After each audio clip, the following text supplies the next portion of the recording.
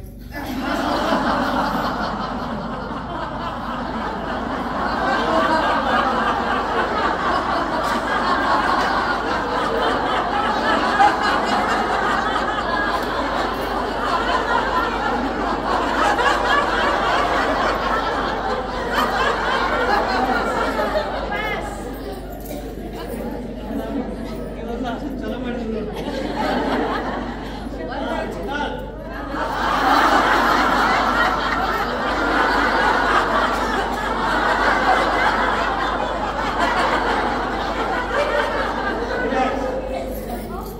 ಈಗ ಇಲ್ಲಿಗೆ ಒಂದು ಪ್ರಕಾರ ಬಂದು ಈಗ ಒಂದು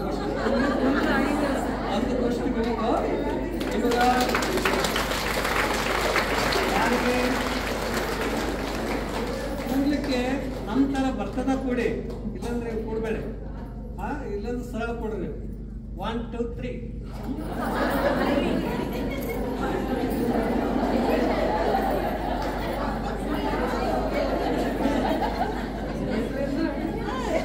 ಈಗ ಇದುವರೆಗೆ ಮಂತ್ರ ಧ್ಯಾನದೊಂದಿಗೆ ನಾನು ನಿಮ್ಗೆ ಹೇಳಿಲ್ಲ ಹೀಗೆ ಮಾಡಿ ಹೀಗೆ ಕೈ ಮಾಡಿ ಅಂತ ನೀವು ಗೊತ್ತಾಗಲಾರ್ದಂತಾನೆ ಅನೇಕ ಆಸನಗಳನ್ನ ಕ್ರಿಯೆಗಳನ್ನು ಮಾಡಿರ್ತಾರೆ. ನಿಮ್ಮ ಶರೀರಕ್ಕೆ ಸಾಕಾಗುವಷ್ಟು ಇದರಲ್ಲಿ ಮುಂದೆನೂ ಆಗಿದ್ವಿ, ಹಿಂದೆನೂ ಆಗಿದ್ವಿ, ವಾರ್ಮ್ ಅಪ್ ಮಾಡಿದ್ವಿ ಮತ್ತು ಕೆಲವು ಕಠಿಣ ಆಸನನೂ ಮಾಡಿದ್ರು. ಅದ್ರಾಗ ಒಂದೊಂದು ಮಾಡಕ್ ಬರಲ್ಲ ಅಂದ್ರೆ ನಗ್ತಿದ್ರೆ ಅದೇ ಚಲೋ. ಏನ್ ಮಾಡಕ್ ಬರಲ್ಲ ನಕ್ ಬಿಡೋದು, ಯಾರ ಬೇಕು ನಕ್ ಬಿಡೋದು, ತಿಳಿಲಿಲ್ಲ ನಕ್ ಬಿಡೋದು, ಭಾಳ ತಿಳಿದ್ಬೇಕು ನಕ್ ಬಿಡೋದು. ಅದಕ್ಕಾಗಿ ಬಹಳ ಚೆನ್ನಾಗಿ ಮಾಡಿದ್ರಿ. ಎಲ್ಲರೂ ಭಾಗವಹಿಸಿ ಇದರಲ್ಲಿ ಮನಪೂರ್ವಕವಾಗಿ ಈಗ ನಾವು ಇದರಲ್ಲಿ ಚಡ್ಡಿ ಸಂಚಾಲನ, ಆ ಬಳಿಕ ನೌಕಾಸನ, ಆ ಬಳಿಕ ಆಕರಣ ಧನುರಾಸನ, ಬದ್ಧಕೋನಾಸನ, ಸೇತು ಬಂಧಾಸನ, ಕೃಷಿ ಮುಕ್ತದಾನಾಸನ ಇವರಲ್ಲೆಲ್ಲ ಒಂದು ಇನ್ನು ಕೆಲವು ಕಠಿಣ ಮಾಡಿಸಿಲ್ಲ, ಸರಳವಾಗಿ ಅನೇಕ ಆಸನಗಳನ್ನ ಎಷ್ಟು ಉತ್ಸಾಹದಿಂದ ಮಾಡಿದ್ರಿ. ಬಹಳ ಉತ್ಸಾಹದಿಂದ ನಗನಗ್ತಾ ಮಾಡಿದ್ದು ಗೊತ್ತಾಗಲ್ಲ, ಸಮಯ ಕಳೆದೋಗಿದ್ದು ಗೊತ್ತಾಗಲ್ಲ. ಅದಕ್ಕಾಗಿ ಈಗ ಒಂದು ಸ್ವಲ್ಪ ಏನ್ ಮಾಡಿ ಆ ಕಡೆ ಎಲ್ಲ ಕಾಲ್ ಮಾಡಿ ಆರಾಮ ನಡ್ಕೊಳ್ಳಿ. ಯೋಗದಿಂದ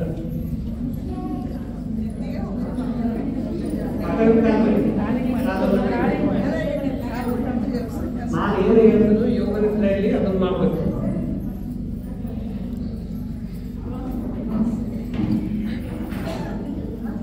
ನೀವು ಉಸಿರಾಟ ಮಾಡಿ.